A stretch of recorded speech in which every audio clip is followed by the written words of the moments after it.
Assalamualaikum warahmatullahi wabarakatuh. Perkenalkan, nama saya Ahmad Al-Haki Saputra, kelas 11 TKR dari SMPN 14 Kota Bekasi. Di sini saya akan membahas tentang sistem suspensi pada mobil yang saya pelajari ketika saya melakukan praktek kerja lapangan di bengkel 2 sekawan motor. Langsung saja kita ke pembahasan bab 3, waktu dan tempat. Waktu. Untuk melakukan praktek kerja lapangan di bengkel 2 sekawan motor mulai tanggal 2 Januari sampai dengan tanggal 16 Maret 2020. Praktek kerja lapangan di bengkel 2 sekawan motor dimulai pukul 09.00 sampai dengan 18.00 waktu Indonesia Barat. Tempat.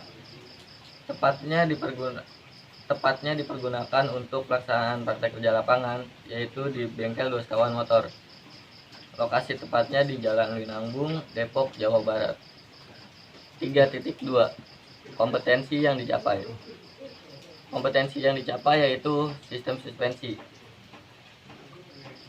Masalah yang terjadi pada sistem suspensi, hal ini tidak dapat dilakukan perbaikan kecuali dengan cara mengganti komponen yang sudah tidak layak pakai atau rusak. Pada sistem suspensi mobil Anda sering terjadi kerusakan, sering dialami oleh para pemilik mobil sebagai berikut. 1. Sistem suspensi tidak lurus. Penting untuk sering melakukan sporing dan balancing secara berkala. Ketika Anda sering menghajar jalan berlubang pada kecepatan tinggi, akan membuat sistem suspensi tidak lurus. Ciri adalah setir terasa bergetar atau cenderung berbelok ke arah yang tertentu. Berkendara di jalan lurus, untuk mengatasi hal ini sebaiknya rutin lakukan sporing balancing pada keempat roda mobil Anda. 2. Shock breaker bocor. Banyak sekali keluhan tentang shock breaker bocor.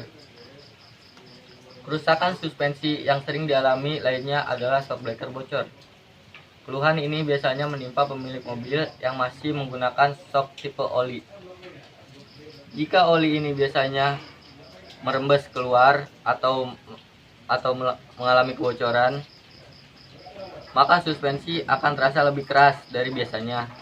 Atau bisa juga ketika melintas di jalan berlubang atau posisi tidur, suspensi mengayun lebih dari 1 kali. Penyebab bisa dikarenakan mobil sering mengangkut beban berlebihan, atau bisa juga karena kualitas produk tersebut yang kurang baik. 4. Ball joint.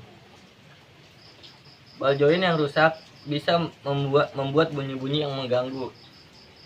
Ball joint merupakan komponen penghubung antara suspensi dengan ban. Kalau saat setir berbelok muncul bunyi seperti besi beradu, maka itu pertanda ada kerusakan di bagian suspensi, yaitu ball joint. 5. Kontrol arm bengkok. Kontrol arm yang bengkok menyebabkan pengendalian mobil menurun. Kalau terdengar bunyi aneh pada bagian suspensi saat mobil direm atau berakselerasi, mungkin akibat kontrol arm yang bengkok. Jika kerusakan suspensi pada bagian ini dibiarkan, maka pengendalian juga tidak akan berpresisi lagi. Selain itu, tampak ban juga bisa mudah halus. Penyebabnya bisa karena Anda menghajar lubang terlalu dalam pada kecepatan tinggi, atau bagian kontrol arm membentur benda keras saat mobil melaju kencang. Nah, itu tadi beberapa kesimpulan yang dialami oleh pemilik mobil di bagian suspensi.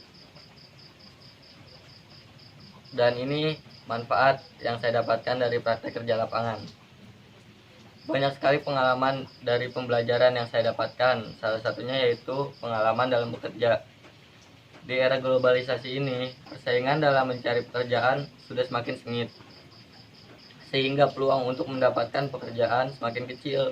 Oleh karena itu, agar tidak tertinggal, kita harus meningkatkan kualitas dan kemampuan kita, sehingga terwujud hal tersebut. Hal yang paling berdasar yang harus kita tanamkan dari sekarang adalah harus lebih rajin dalam segala hal, adalah kunci utamanya, yaitu juga dengan program Praktrin ini.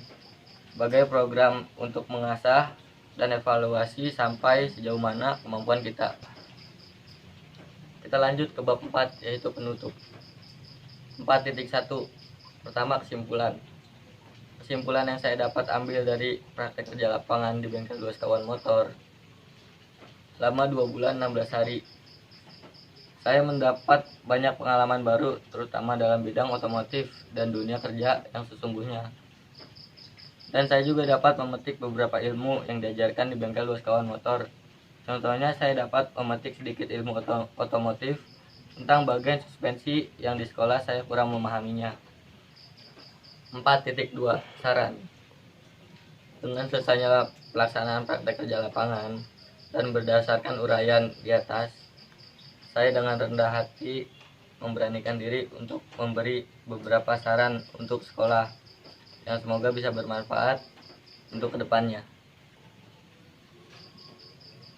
Terima kasih atas perhatiannya. Mohon maaf jika ada salah kata dalam penulisan dan juga ada salah dalam penyampaian yang saya sampaikan. Terima kasih. Sekian dari saya. Wassalamualaikum warahmatullahi wabarakatuh.